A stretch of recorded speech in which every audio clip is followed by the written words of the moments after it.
Praise the lord. దేవునికి మహిమ ఘనత ప్రభావం కలుగును గాక. క్రీస్తునందు నాకు అత్యంత ప్రేమైనటువంటి జీవం కలిగిన దేవుడి కుటుంబ దైవ సమాజమా, దేవుడు మరొక నూతన దినాన్ని మనకు అనుగ్రహించినందుకు దేవాది దేవుని మనం హృదయపూర్వకంగా స్తుతిస్తూ కనపడదాం. హల్లెలూయా. రండి ప్రేమైనటువంటి దేవుని పిల్లలారా, దైవ సమాజం, దేవుడు సిద్ధపరిచినటువంటి లేఖనాన్ని మనం చదువుకొని దైవ ధ్యానం చేద్దాం. మొదటి కొరింథీ పత్రిక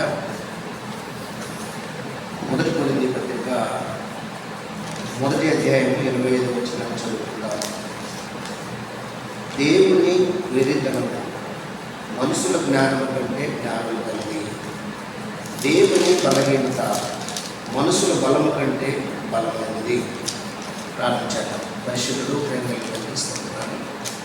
చదవబడిన వాక్యాన్ని ఇరిచిన మాటల గురించి సారాంశం తెలియచేయండి. ప్రభువా, దాని అర్థం మాకు బోధించండి. మీరు దిగి వచ్చి నాతోనూ అయ్యా వాక్యం పిల్లలందరితో మాట్లాడమని ప్రార్థన చేస్తూ, అయ్యా మీరుంటే మాకు మీరు మాట్లాడితే మేము చూపిస్తాము. మాట్లాడమని పొందమని చిన్న ఆశ్రయం చేస్తున్నాను. యేసునామములో స్తుతించి ప్రార్థిస్తున్నాను తండ్రి. ఆమేన్. హల్లెలూయా. దేవునికి స్తోత్రం. హల్లెలూయా. హల్లెలూయా. క్రీస్తునందు నాకు అత్యంత ప్రేమైనటువంటి జీవం కలిగిన దేవుని కుటుంబమా, దైవ సమాజమా, చాలాసార్లు మనం ఏం చేస్తుంటామంటే, మరి దేవుని యొక్క జ్ఞానాన్ని, దేవుని యొక్క ఆ కార్యాలను, దేవుడు చేస్తున్న ప్రతి పనిని చాలాసార్లు మనము తప్పుపడుతున్నాం, తేలికగా తీసుకుంటాము. లేదంటే ఇదేంటోలే అనుకుంటాము, లేదంటే తప్పుపడుతుంటాము. దీనంతటి కారణం ఏమిటి అంటే, దేవుని యొక్క సంకల్పం, దేవుని యొక్క ప్రణాళిక, దేవుని యొక్క ఆ ఉన్నత అంతస్తు అర్థం కాక చాలామంది దాన్ని తప్పుపడుతూ ఉంటారు. అయితే పౌలు ఏమని రాస్తున్నాడు అని మనము జాగ్రత్తగా ఆలోచిస్తే, దేవుని ఎదుటను మనుషుల జ్ఞానం కంటే జ్ఞానం కలది, దేవుని బలహీనత మనుషుల బలం కంటే బలమైనది. అంటే దేవుని ఎదుటను మనుషుల జ్ఞానం కంటే జ్ఞానం కలది అంటున్నాడు కదా అపోస్తలుడైన పౌలు. ఆ మాటకు అర్థమేంటి? దేవునికి కూడా కాస్తంత వెరితనము ఉందా? దేవుని కూడా కాస్తంత వెరితనం ఉందా అంటే, అది దైవ దూషణమైంది, అపచారమైంది. అది అపచారమైంది, దైవ దూషణ.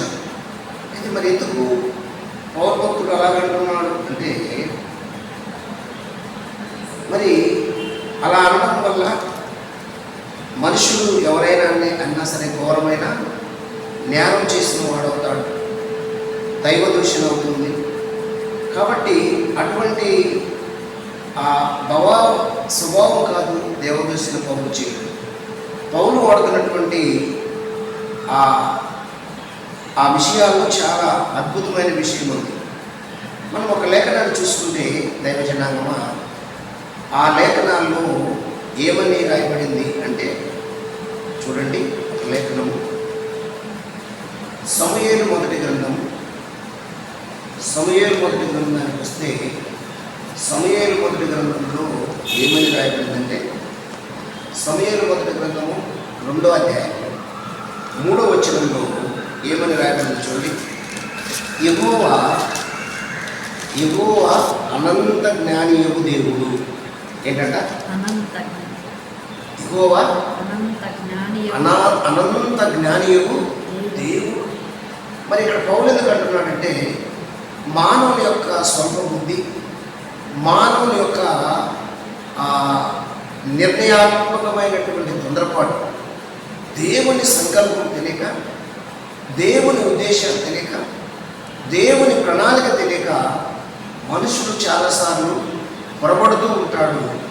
మరి దేవుని జ్ఞానాన్ని అర్థం చేసుకోలేక ఉంటున్నాడు. లేఖనం మనకు చెబుతుంది ఏంటంటే సమూయేలు 2:3లో ఆహా దేవుని బుద్ధి జ్ఞానములు ఏమండి బాహుల్యం ఎంత గంభీరము అంటున్నాడు.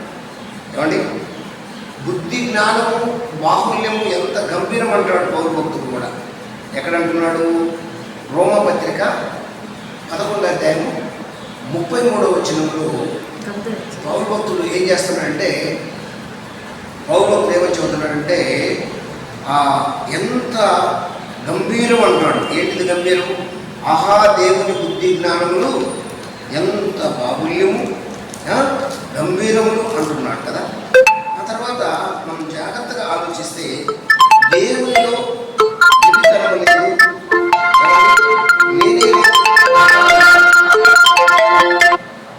ఆయన పనులు చాలా సందర్భాలలో మన కళ్ళకు విరితనంగా కనిపిస్తుంటాయి. చాలా సందర్భాలలో ఆయన పనులు విరితనంగా కనిపిస్తుంటాయి. ఆయన చేసే కార్యాలు మనకు అర్థం కాకపోవడం ద్వారా దేవునిలో ఏమంటే లోపం ఉందేమో, దేవుని కార్యాలు విరితనంగా మనకు కనబడుతూ ఆ కార్యాలు వెనుక దేవుని అత్యున్నతమైనటువంటి ఆ ఉద్దేశాలను మనం అర్థం చేసుకోకపోవడం వలన మనకు ఏమనిపిస్తుందంటే మరి ఎరితనంగా కనిపిస్తుంది.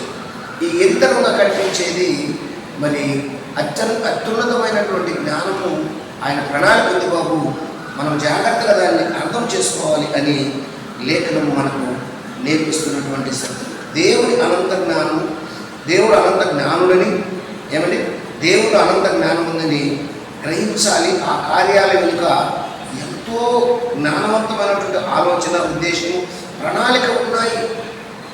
ఆ ప్రణాళికను మనం అర్థం చేసుకోవాలి అని పరిశుద్ధ లేఖనాలు మనకు బోధిస్తున్నటువంటి మాట. కనుక ప్రియ దైవజన్మ మరొక మాటను మనం చూసినట్లయితే అక్కడ ఆ సమూయేలు గ్రంథంలోనే 16వ అధ్యాయంలో ఒక మాట మనకు కనిపిస్తుంది. చూడండి, 16వ అధ్యాయం సమూయేలు గ్రంథము, మొదటి సమూయేలు గ్రంథం 16వ అధ్యాయము 7వ వచనం చదివినట్లయితే అక్కడ ప్రవక్త అయినటువంటి సమూయేలుతో చెబుతున్నటువంటి మాట, నేను హృదయాన్ని చూస్తాను పైరూపం చూడనంటాడు. 7వ వచనం ఏమంటే, అయితే యెహోవా సమూయేలుతో ఇలాగూ సెలవిచ్చును, అతని రూపమును అతని ఎత్తును లక్ష్యపెట్టను, మనుషులు లక్ష్యపెట్టు వాటిని యెహోవా లక్ష్యపెట్టడు. నేను అతని త్రోసివేసి ఉన్నాను, మనుషుల రూపమును మనుషులు రూపము లక్ష్య పెట్టదురు కానీ యెహోవా హృదయమును లక్ష్య పెట్టును. ఏంటంట? మనుషులు పై రూపమును లక్ష్య పెడతారు, లేదంటే మనుషుల రూపమును పై చూస్తారు, కానీ దేవుడు ఎవరు ఎక్కడ చూస్తారంటే హృదయాన్ని చూసే అనంత జ్ఞాని దేవుడు. కనుక అంత అనంత జ్ఞాని ఆయన బుద్ధి జ్ఞానములు చాలా బాహుల్యమైన పౌలు చెబుతూ, అయితే అలా రాస్తుంది ఏంటి? ఎందుకంటే దేవుని జ్ఞానం అంత బలమైంది బాబు, మీరు అర్థం చేసుకోవడంలో లోపాలు ఉన్నాయి. కనుక మీరు చేయవలసిన పని ఏమిటయ్యా అంటే మీరు దేవుని జ్ఞానాన్ని కాస్తంత మరి మనసు పెట్టి అర్థం చేసుకోవాలి అని లేఖనము సాక్ష్యం ఇస్తున్నది. హల్లెలూయా, దేవునికి స్తోత్రం కలుగునుగాక. అందులోనే మనం ఒక విషయాన్ని చూస్తే దైవజనాంగమా 2:14 ఒక మాట కనబడుతుంది. కొరింథీయులకు రాసిన మొదటి పత్రిక 2వ అధ్యాయము, కొరింథీయులకు రాసిన మొదటి పత్రిక 2వ అధ్యాయము 14వ వచనంలో ఏమన్నదంటే, ప్రకృతి సంబంధమైన మనుషుడు దేవుని ఆత్మ విషయములను అంగీకరింపడు, అవి అతనికి విధితనముగా ఉన్నవి. అవి ఆత్మ సంబంధమైతే వివేచింప ఆత్మానుభవం చేతనే వివేచింప తగును కనుక అతడు వాటిని గ్రహింప చాలడు. ఏమండి? ఆత్మ సంబంధమైన వాడు అన్నిటినీ వివేచించును, కానీ అతడు ఎవని చేతనైనను వివేచింపబడడు. చూసా, అటు ప్రభు మనసును ఎరిగిన ఆయనకు బోధింపగలవాడు ఎవడు? మనమైతే క్రీస్తు మనసు కలిగిన వారు, అంటే ఎవరైతే ప్రభు మనసు కలిగి ఉంటారో, క్రీస్తు మనసు కలిగి ఉంటారో దేవుని అనంత జ్ఞానాన్ని అర్థం చేసుకుంటారు అని లేఖనము సాక్ష్యం ఇస్తున్నాయి. ప్రియదైజన్మ పౌలు ఒక చూస్తున్నాడు, అంటే ప్రకృతి సంబంధమైన వారు దేవుని జ్ఞానాన్ని అర్థం చేసుకోలేక తక్కువ చేసి మాట్లాడుతున్నారు అని పౌలు భక్తుడు దేవుని జ్ఞానము బలమైనది అని పౌలు భక్తుడు మనకు బోధిస్తున్నటువంటి మాట. కనుక ఈ విషయాన్ని ప్రతి ఒక్కరూ అర్థం చేసుకోవాలని పరిశుద్ధాత్మ దేవుడు మనకు నేర్పిస్తున్నటువంటి పాఠం. ప్రియదైజన్మ మనం చదువుకున్న మూలవాక్యంలో చూడండి, ఒకసారి చూస్తే దేవుని వెలితనము మనుషుల జ్ఞానం కంటే జ్ఞానం గలది, దేవుని బలహీనత మనుషుల బలం కంటే బలమైనది అంటూ అక్కడ ఒక మాట మరొక మాట చెబుతున్నాడు.